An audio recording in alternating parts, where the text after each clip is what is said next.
Jadi tidak jadi sampai pukul 3 itu ya. Saya ngaji di Kota Tasik. Tidak pulang. Ada orang sana yang ngajak ngobrol terus sampai malam suntuk. Saur anjeuna sada abdi mah tos biasa. Ngileuk, begadang. Terus ngobrol. Pukul 3 sada mulut widi bade istirahat heula. Seorang teh engko tos biasa. Urang bentak keneh anjeunna tos bade istirahat. Materi yang kedua, terus terang saya bingung menyampaikannya. Kalau keseluruhan. Karena masail jahiliyah ini satu kitab ini harus disampaikan satu pertemuan. 15 menit.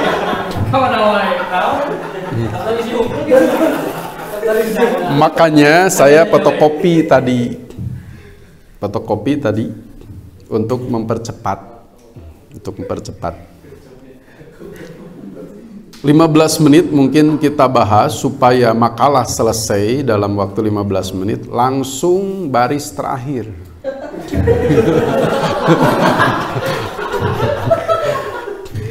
Langsung baris terakhir.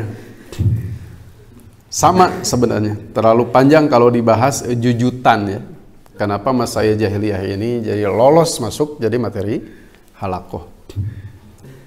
Di antara yang bisa di-share di sini adalah untuk membenteng, untuk memagar. Dipagar, dibenteng, penting tuh pagar benteng. Penting. Pertahanan back lah. Jangan kita naon jongjon di bahasa Indonesianya jongjon? Antanis jongjon we tuh. Jongjon gitu menggolkan ke gawang musuh. Sementara pertahanan rapuh gitu. Kan naon namanya teh?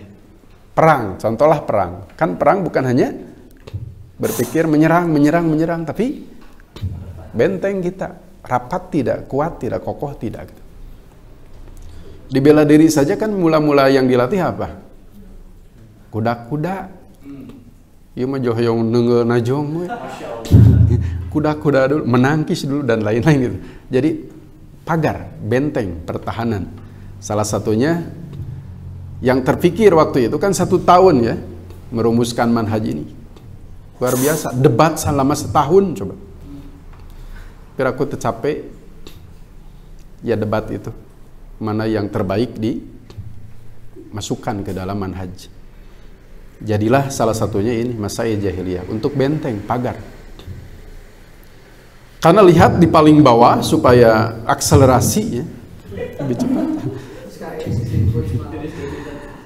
Ada seorang sahabat Nabi yang tahu persis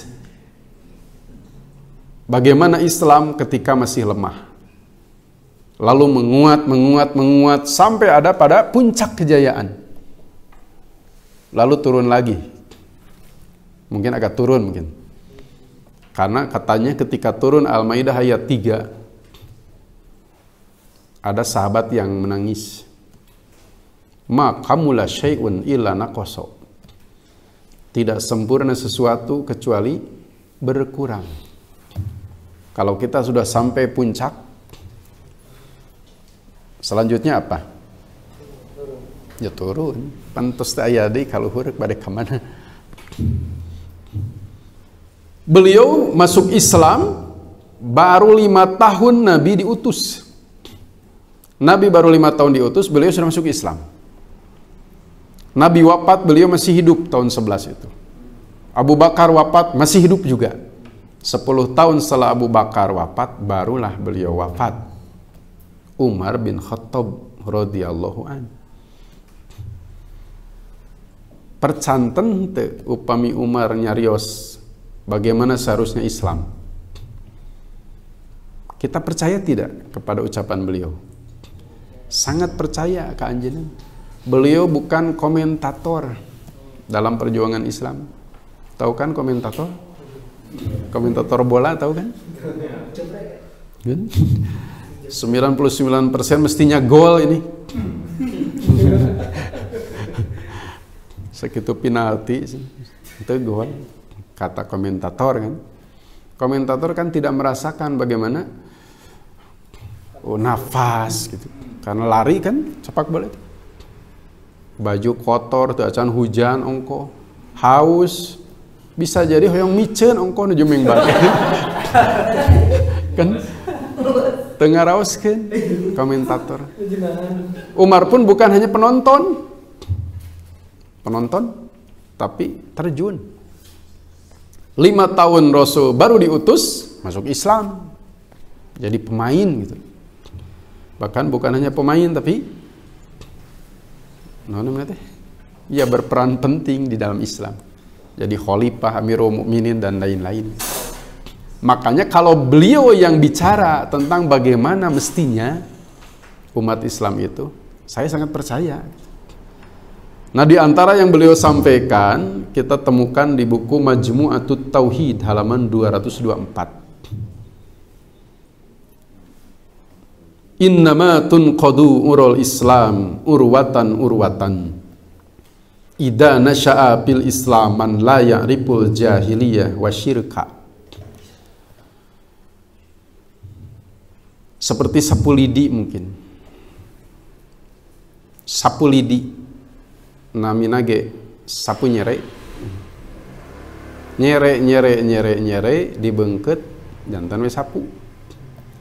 Kalau sudah menjadi sapu lidi, walaupun 5 hektar halaman, Ibu Persisri, adik kita pemudi siap dan sanggup membersihkan karena ada sapu lidi. Mengganding 5 hektar lega nage. Nyapan pemudi Persisri lagi langkung seueur gitu. Tapi karena ada sapu ini. Tapi ketika sapu lidi ini talinya apa? Talinya putus.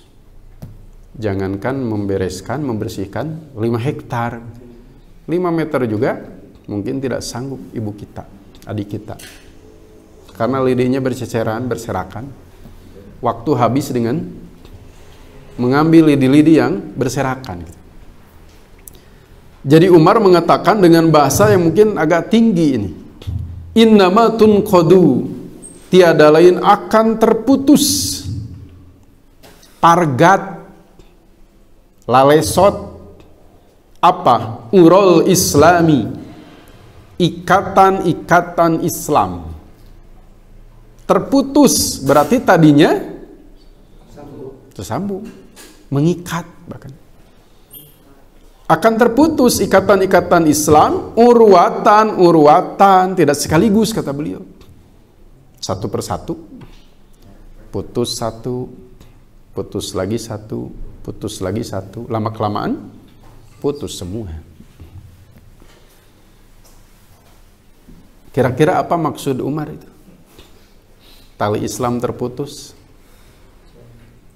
Dalam ilmu balaghah ini disebut apa? Isti'arah takhiliyah. Khayalan kan. Jantan Islam teh aya talian gitu. Talina tina naon ta Islam. Dan lain-lain kan. Makanya saya sampaikan tadi agak tinggi bahasa Umar ini. Jantan ari jami ayeuna sareng jami kapungkur pinter saha. Pinter jami kapungkur, pinter jami ayeuna sok. Badai nyebat pinter jami ayeuna naon nya buktosna nya. Badai nyebat jami kapungkur langkung pinter gengsi urang pirakunya. Kira-kira yang lebih tepat, lebih tinggi ilmu orang dulu, lebih tinggi ilmu orang sekarang.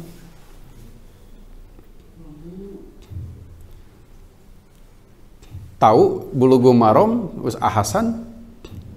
Jadi Ahasan mampu menjelaskan Bulughul Maram berapa bab? Berapa judul? Semuanya kan? Awal sampai akhir. Eta ngadamel buku tarjamah Bulughul Maram. Tahu tafsir Al-Furqan Ahasan? Berarti Hasan bisa menjelaskan ayat Quran berapa ayat? Satu Quran. Coba sekarang ada pemuda yang mampu seperti Hasan. Nerangkeun Quran saquran. Bulughul maram ge sami sa bulughul maram kan. Janten pinter saha urang sareng Hasan. Hasan. Jauh. Waktu Dewan Hizbah di Bangil, saya kan ikut selesai sidang kan ke perpustakaan Hasan. Saya buka kitab-kitab beliau. Ada kitab di perpustakaan Hasan yang saya baru cari. Neme milarian, hoyong meser, hoyong maca. Ternyata di perpustakaan Hasan tos seueur naon tahqiq dari Hasan. Urang meneme milari judul lagi itu mah tos non sanis kucalnya terus ya hasil baca beliau, bekas baca beliau. Makanya waktu itu saya berpikir berarti pernyataan orang sekarang lebih pandai daripada orang dulu itu gugur langsung gitu. Pengasor orang Sunda mah tah. Buktosna mah kitu tah. Urang meneme milari judul eta Hasan mah terus tamat seberapa kali gitu mungkin ya. Ini bahasa Umar ini tinggi gitu. Tiada lain akan terputus ikatan-ikatan Islam satu persatu. Berarti isyarat dari beliau kapayun bakal kieu ya Islam teh. Kapayun ti anjeunna sanes kapayun ti urang. Bukan hanya itu, beliau tahu apa penyebabnya, ini yang lebih luar biasa. Tahu penyebabnya.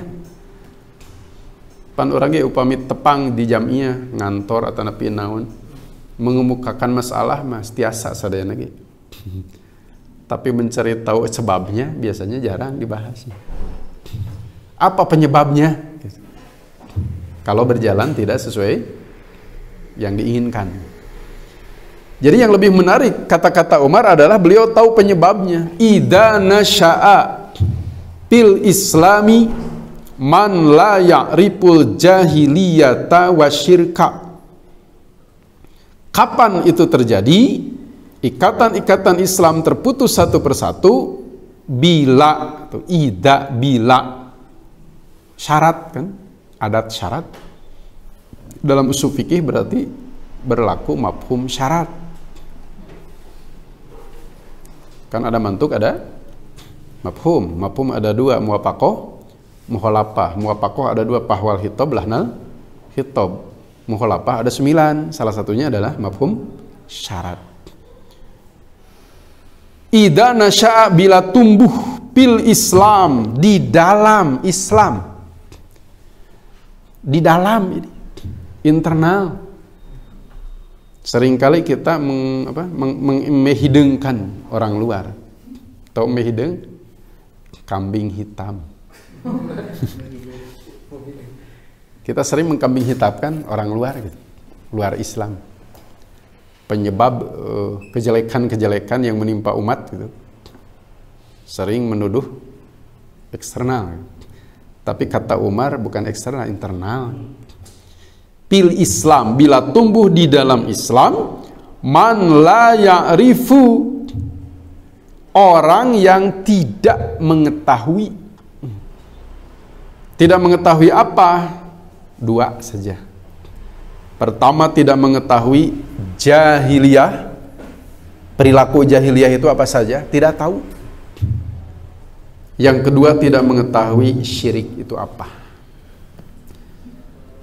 Siapa yang tidak tahu? Bukan orang luar. Man pil Islam. Orang yang ada di dalam umat Islam tapi tidak mengenal jahiliyah, tidak mengenal syirik. Pertanyaannya, kalau tidak mengenal syirik, mengenal tauhid tidak? Kalau tidak mengenal sunnah, mengenal bid'ah tidak? Kalau tidak tahu apa takabur, tahu tawadu tidak? Karena syirik dan tauhid, Dua urusan yang bertolak belakang. Tahu satu akan tahu kebalikannya. Tahu syirik akan tahu tauhid. Bukan tahu tauhid Lembang, tahu tauhid. Tahu kibru apa akan tahu tawadu apa. Yu'rafu syai' bididdi, gitu kan?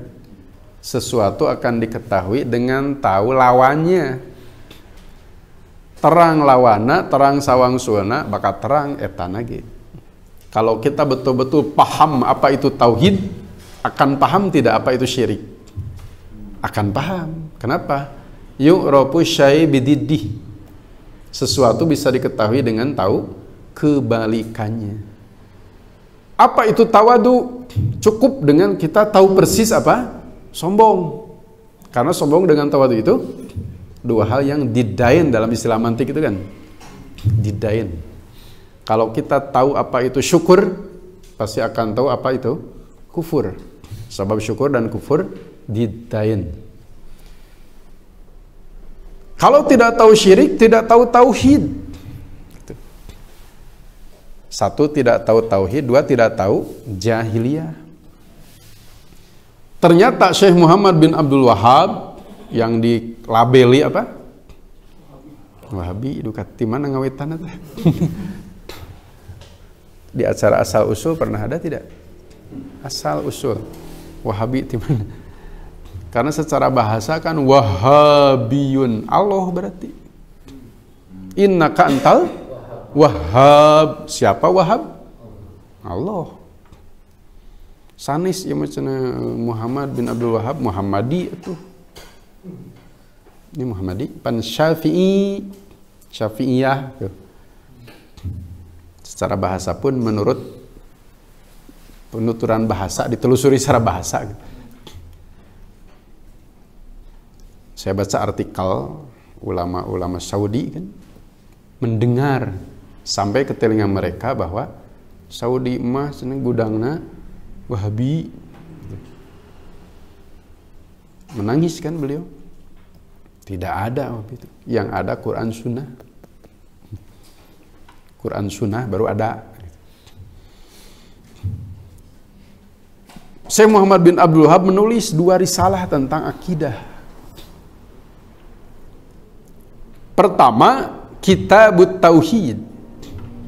Yang kedua, Masailul Jahiliyah.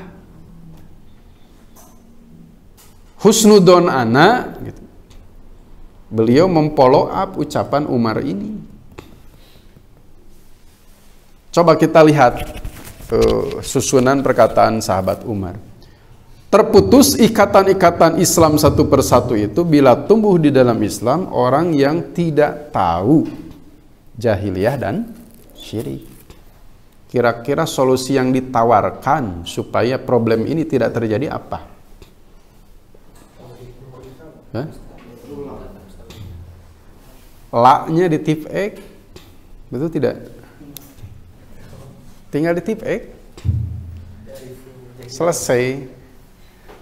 Dari la ya'rifu diusahakan jadi ya'rifu. Gampil di komputer mah, delete, beres. Di buku tip X, la-nya hilang seketika. Tapi di lapangan saya pernah tes case masalah jahiliyah ini berapa pertemuan sebenarnya kalau dibahas sedikit demi sedikit. Saya jadikan kelinci apa? Kelinci, bukan kelinci percobaan sebenarnya. Di cabang Kutawaringin pemuda Cing Hoyong Terang sabar alamian ya. Dengan metode disisipkan di materi lain gitu. Jantan materi yang lain dituntut masalah jahiliyah. Kan ada 128 poin perilaku jahiliyah itu. Kalau disampaikan sekarang, pilih ongkek, tidak tanggung jawab gitu pemateri. 128 itu satu pertemuan saja kira-kira bagi 5 saja. 5 poin per pertemuan. 128 dibagi 5 berapa? 100 dibagi 5 berapa? 20 ya? Atau 20? 20 pertemuan gitu ya. Tacan ditambih ya 28 opat 24 pertemuan 25 berarti 25 pertemuan dengan cara disisipkan nuntut kan pendek-pendek. Jadi masail jahiliyah itu isinya mungkin ada yang pernah baca masail jahiliyah, perilaku jahiliyah sebanyak 128 poin gitu. Satu, perilaku jahiliyah itu ini, dua ini, jadi begitu isinya. Kalau kita tahu perilaku jahiliyah, akan tahu Islam seharusnya bagaimana. Kenapa? Karena jahiliyah dengan Islam bertolak belakang. Rasulullah diutus oleh Allah itu untuk mukhalafatul jahiliyah, untuk berseberangan dengan jahiliyah. Bahkan lebih dari itu, idzabah, tahtim.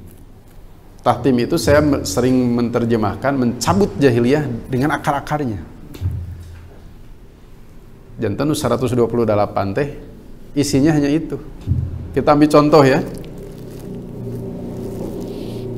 Yang ke-99 langsung supados engal. Yang ke-99 perilaku jahiliyah adalah uzmatud dunya fi qulubihim. Dunia nampak besar dalam hati mereka. Lalu beliau penyusun buku Masail Jahiliyah menyodorkan ini ayatnya, dalilnya. Kalau ada hadis ini hadisnya. Uzmatud dunya fi qulubihim. Dunia nampak besar dalam hati mereka. Jadi kalau kita melihat dunia itu besar, hati-hati. Lebih dari COVID ini bahayanya. Berarti jahiliyah masih naon namanya teh menempel gitu.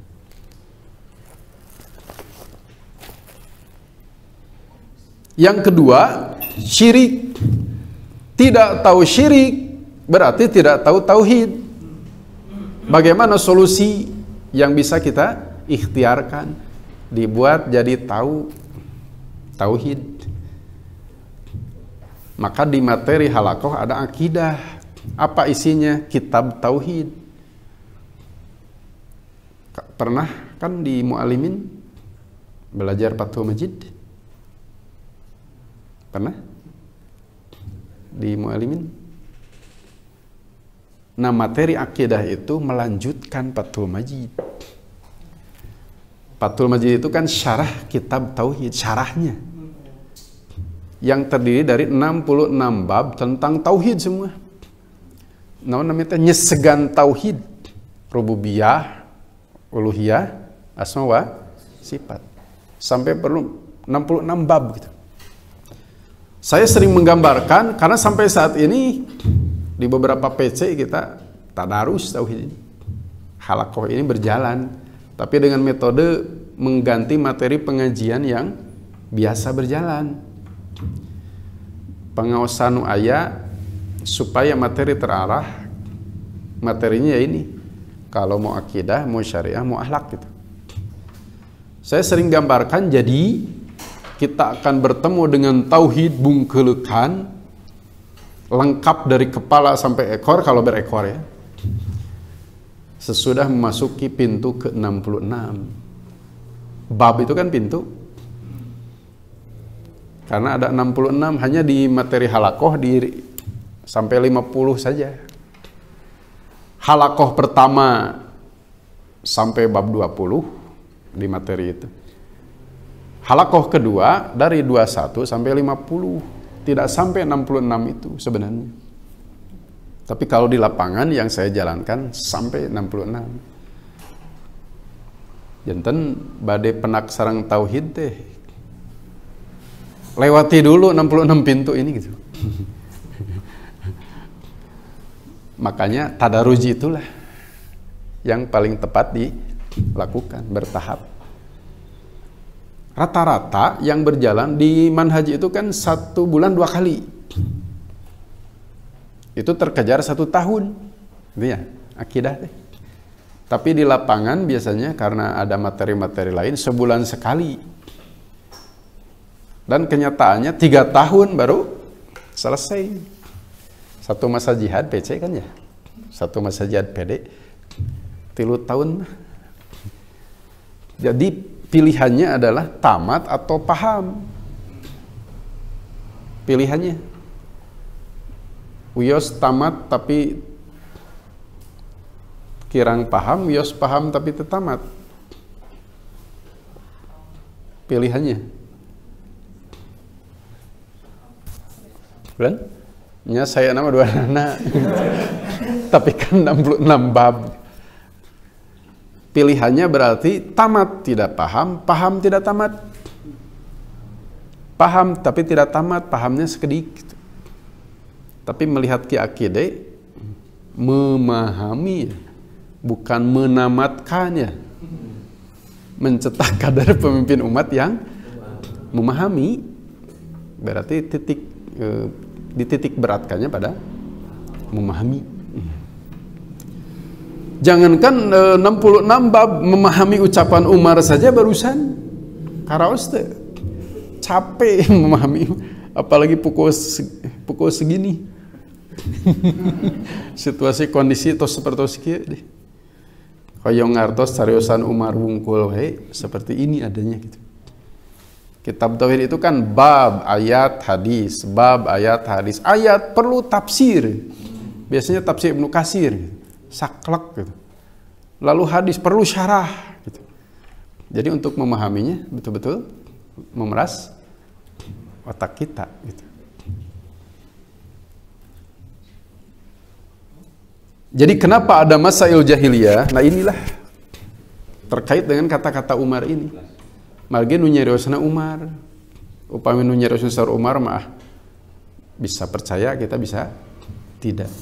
Tapi karena Umar yang berkata, berarti betul-betul ini solusi yang konkret dari beliau.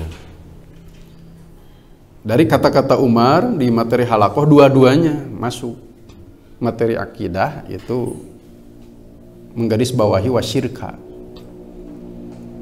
Masail jahiliyah dimasukkan di sakopah itu menggaris bawahi jahiliyah.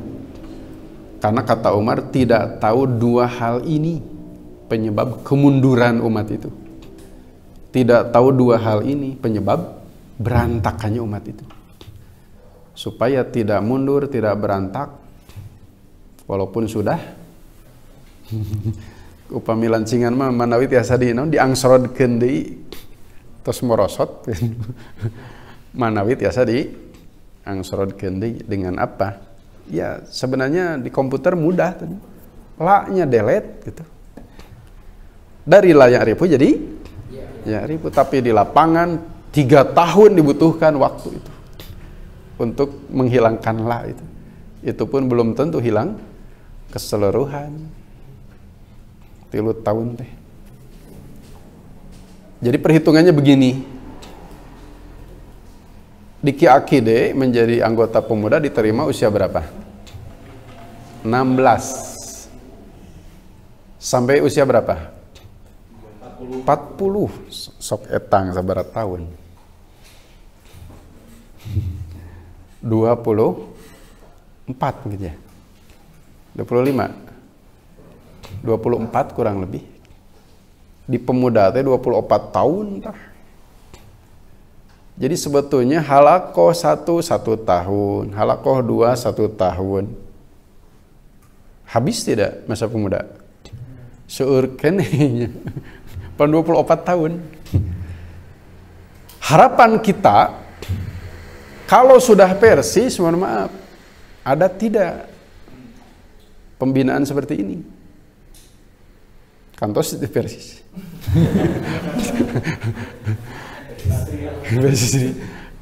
Sepertinya kan tidak ada format-format seperti ini. Adanya hanya di pemuda. Makanya harus diselesaikan di pemuda. Kan kita ingin persis yang akan datang lebih baik daripada sebelumnya, gitu kan? Dengan bermoto hada yaumun lahu ma ba'dahu. Non hartosna itu. Hari ini menentukan besok. Ada anggapan materi ini untuk mencetak ulama. Betul. Tapi kalau untuk menjadi ulama masih kurang kalau hanya ini begitu. Pemikiran ulama mah kirang keneh ieu wungkul harus ditambah. Yang sering kita temukan kenapa perhatian yang wajib kifayah lebih besar daripada yang wajib ain. Kan wajib ain dulu mungkin ya. Perhatian itu harus lebih besar wajib ain. Setelah wajib ain tuntas baru wajib kifayah. Perhatian terhadap ilmu alat luar biasa kan kita. Tapi terhadap akidah, syariah, ibadah, akhlak tidak lebih besar. Padahal penting mana? Ilmu nahu sareng akidah. Kan? Upami terang nahu tapi akidah paham. Nahu paham tapi akidah henteu. Mana langkung saya? Nya duanana paham langkung saya. Tapi kalau seandainya membandingkan paham usul fikih dengan paham akhlak, mana yang lebih baik? Akhlak atau usul fikih? Duanana yang lebih baik. Kan ini ulumul alat, ulumul wasail ini pokok. Ibnu Hajar mengatakan dalam Fathul Bari, ilmu syariah ini kan bermuara pada 3, tafsir, hadis, dan fikih. Tafsir, hadis, fikih. Yang 3 ini punya wasail masing-masing, alat masing-masing gitu. Alat. Di akidah kita langsung isinya akidah, syariah, akhlak. Karena kita jam'iyah, di dalamnya ada jam'iyah, ada dakwah, ada jihad, dan lain-lain, masuklah sakopah gitu. Kan yang pokok 5 ya. Keseluruhan materi itu 5. Al-Quran, akidah, syariah, akhlak, sakopah gitu. Nu tadi mah hiji-hiji, akidah, syariah, akhlak, sakopah mah seueur. Di antaranya dakwah, jihad, jam'iyah, termasuk ini fiqh sirah, masail jahiliyah gitu. Itu mungkin yang bisa di-share untuk saat ini. Tapi masih 7:30.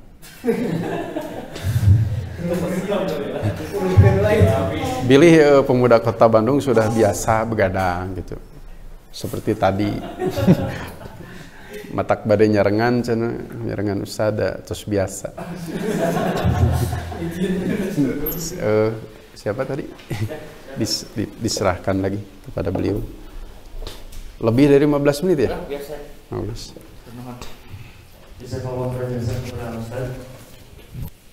Tentang materi fikih sirah dan masail jahiliyah ternyata luas Ustaz ya, tidak cukup 15 menit mungkinnya. Saya rasa nanti stimulus saja ya. Mudah-mudahan ke depan kita ada pertemuan lagi Ustaz ya, secara khusus. Ini bisa jadi rekomendasi mungkin ke depan. Ternyata lebih luas ternyata ya tentang masail jahiliyah ini.